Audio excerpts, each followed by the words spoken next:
Good morning, 7th class. बेटे yesterday we are discussing about the measurement of time. हमारे chapter में हम measurement of time discuss कर रहे थे, जिसमें हमने क्लॉक्स के बारे में डिस्कस किया था. Different type of clocks, table clocks, sand clock, digital clocks. तो इन क्लॉक्स के बारे में हमने डिस्कस किया था. The older clocks like the sand clock, water clock were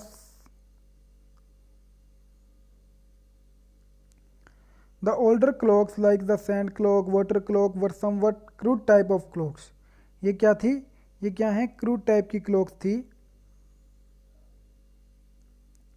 They only give an appropriate of a duration of a time. वो सिर्फ एक appropriate टाइम के बारे में बताती थी. Sundial were most accurate than sand clocks and water clocks.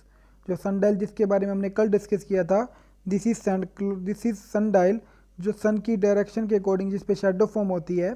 तो सन dial in सब में बेस्ट होता है. वो सैंड क्लॉक्स और वाटर क्लॉक से सन डायल जो होती है बेस्ट होती है, क्योंकि एक्यूरेट टाइम बताती है.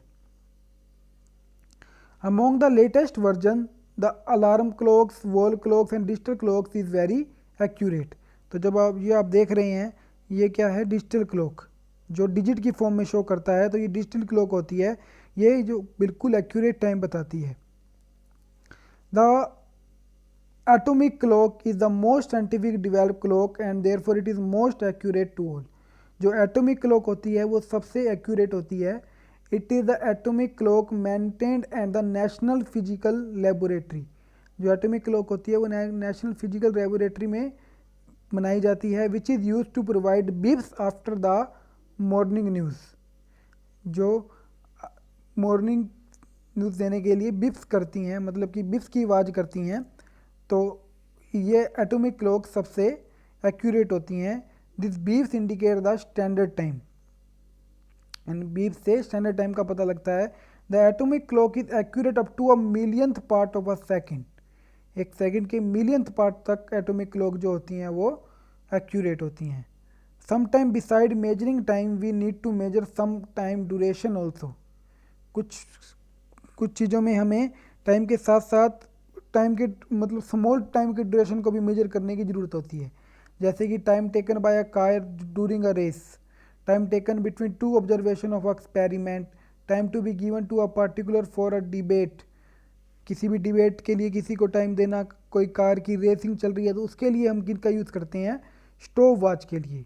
जब टाइम इंटरवल को, टाइम की छोटी यूनिट को मेजर करना होता है तो हम स्टॉप वॉच का यूज़ करते हैं. Time is not only important for human activities and scientific purpose. Time जो होता है वो ह्यूमन की एक्टिविटीज़ और साइंटिफिक पर्पस के लिए ही एक्यूरेट नहीं होता, but also it is important in nature. ये प्रगति के लिए भी इम्पोर्टेंट है.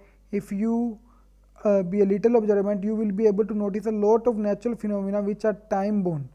जो जितने भी नेचुरल फिनोमिना हो रहे हैं, जैसे कि wilting of leaves. Wilting of leaves का मतलब क्या होता है? कि लीव्स का झड़ना, किसी भी पेड़ से लीव्स का झड़ना. तो यह भी एक टाइम, जैसे कि ऑटम के सीजन में होता है ये.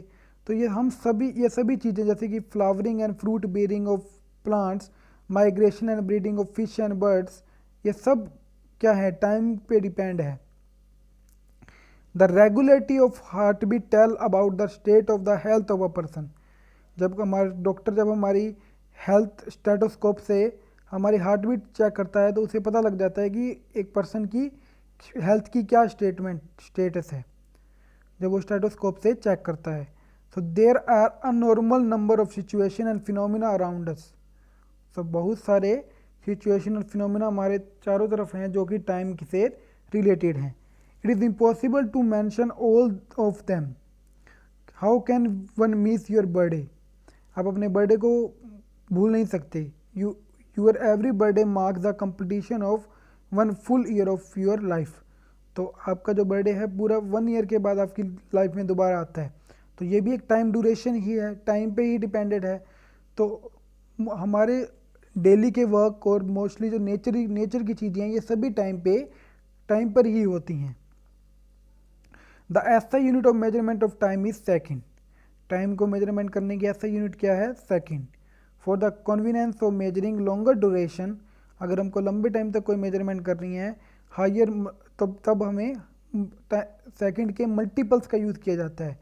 मल्टीपल्स मतलब सेकंड से जिनकी हाई यूनिट, जैसे कि मिनट, आवर्स, ईयर, मंथ, इन सब का यूज किया जाता है जो कि टाइम के मल्टीपल्स होते हैं। जो टाइम से बड़े होते हैं वो उनके मल्टीपल्स होते हैं, जो टाइम से छोटे होते हैं वो उनके सम मल्टीपल्स होते हैं। तो यहाँ बता रखा है 1 minute is equal to 60 second, 1 hour is equal to 60 minutes. और तो 1 मिनट में 60 सेकंड होते हैं, तो 1 आवर में कितने मिनट्स, 1 आवर में कितने सेकंड होंगे, 60 मिनट होते हैं 1 आवर में। तो और 1 मिनट में 60 सेकंड होते हैं, तो हम 60 को 60 से मल्टीप्लाई कर देंगे तो 1 आवर में 3600 सेकंड होते हैं। 1 day is equal to 24 hours, एक दिन में 24 आवर होते हैं, और एक मंथ में 30 डेज होते हैं। You already know about this, and in 1 year there are 12 months. After checkpoints, a sundial use the dash of a tall object to tell time. ये sundial क्या यूज़ करता है, किसी भी ऑब्जेक्ट की शेडो का यूज़ करता है उस टाइम का पता लगाने के लिए। The device use to measure time is known as, time को मेजरमेंट करने के लिए किस डिवाइस का यूज़ किया जाता है, क्लॉक का यूज़ किया जा सकता है। You are already no.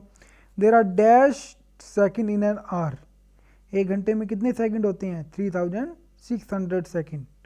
There are 3600 seconds in 1 hour. Dash clock is the most accurate clock. कौन सी क्लॉक सबसे एक्यूरेट होती है, अभी हमने डिस्कस किया, atomic clock is most accurate clock. Some time intervals are measured by a, छोटे जो time intervals हैं वो किसके द्वारा मेजर की जाती हैं, स्टॉप वॉच के द्वारा।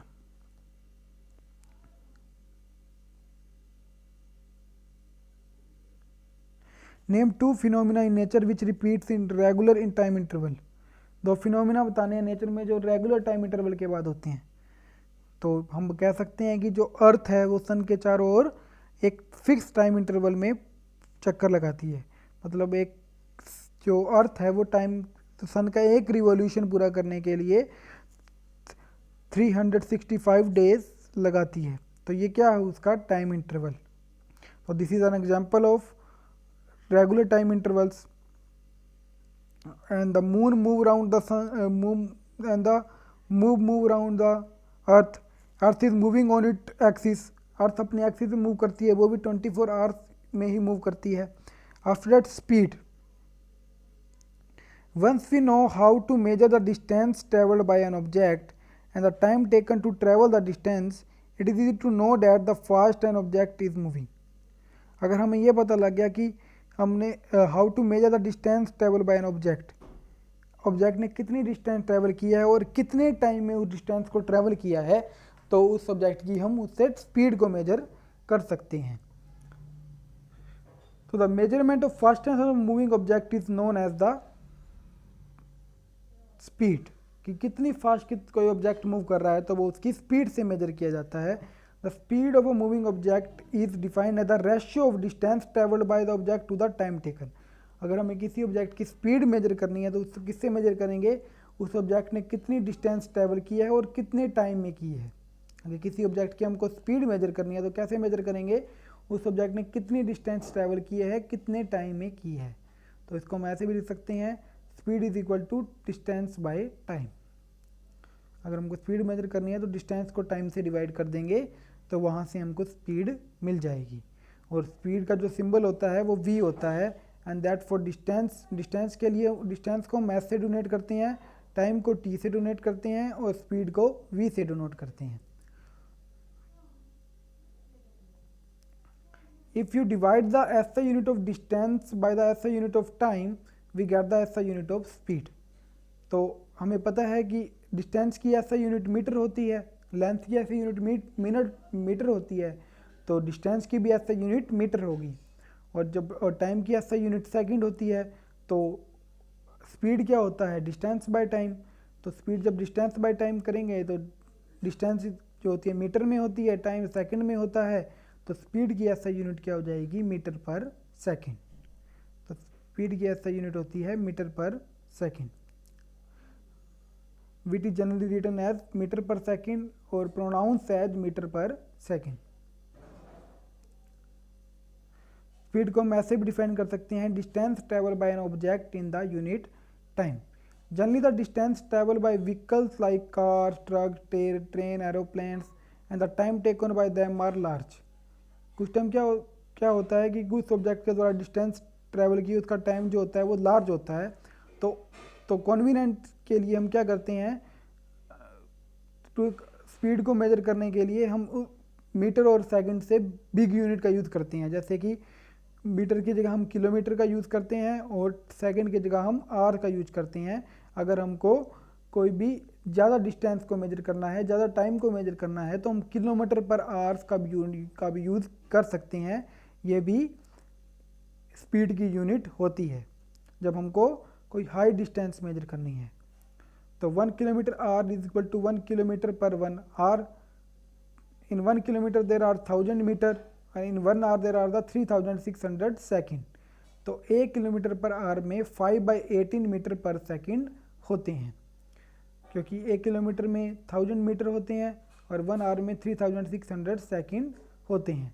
तो जब इनको डिवाइड करेंगे तो हमें क्या मिल जाएगा कि 1 किलोमीटर पर आवर में 5/18 मीटर पर सेकेंड होते हैं। आपने सुना होगा कार की speed 60 kilometre per hour, 75 kilometre per hour और ट्रेन की 100 kilometre per hour, 120 kilometre per hour. The speed of vehicle is denoted by numbers along with the unit of the speed.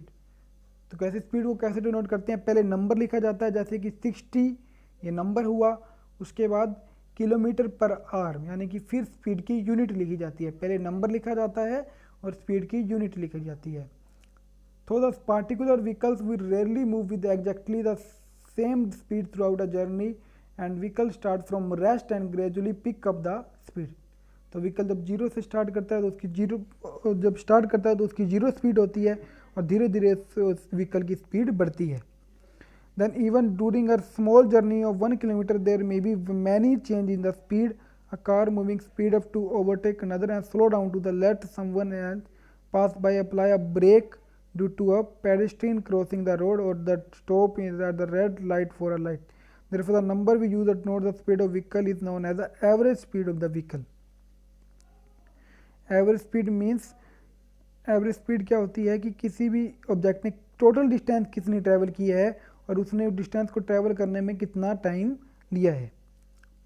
For example, if an cyclist cover a distance of 45 kilometre in 3 hours, तो उसकी average speed क्या होगी, 45 kilometre उसने travel किया है, तो total distance उसकी कितनी है, 45 किलोमीटर उसकी टोटल डिस्टेंस है और टाइम कितना उसने लिया, 3 आवर लिया है। तो 45 को हम 3 से डिवाइड कर देंगे तो यहाँ से हमारी स्पीड आ जाएगी 15 किलोमीटर पर आवर। ये हमारी एवरेज स्पीड है। एवरेज स्पीड क्या होगी, टोटल डिस्टेंस कितना ट्रैवल किया है उसको टोटल टाइम टेकन से हम डिवाइड कर देंगे। तो यहाँ से हमारी स्पीड आ जाएगी even if slow down to the speed of any number of time during the journey.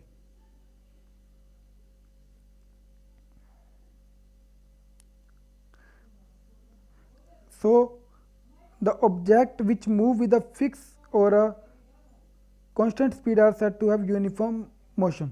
जब कोई ऑब्जेक्ट यूनिफॉर्म स्पीड से मूव कर रहा है, मतलब कि वो अपनी स्पीड चेंज नहीं कर रहा, तो वो ऑब्जेक्ट यूनिफॉर्म मोशन, उसको मोशन को क्या कहेंगे हम, यूनिफॉर्म मोशन। यानी कि कोई ऑब्जेक्ट 40 किलोमीटर पर आवर की स्पीड से चल रहा है और वो अपनी स्पीड चेंज ना करे, 40 किलोमीटर पर आवर ही स्पीड रखे, तो वो यूनिफॉर्म मोशन होता है। The object moving with changing speed और different speed are said to have non-uniform motion. So up to here you will read today. Okay students, and do the check part in your books. Okay, thank you.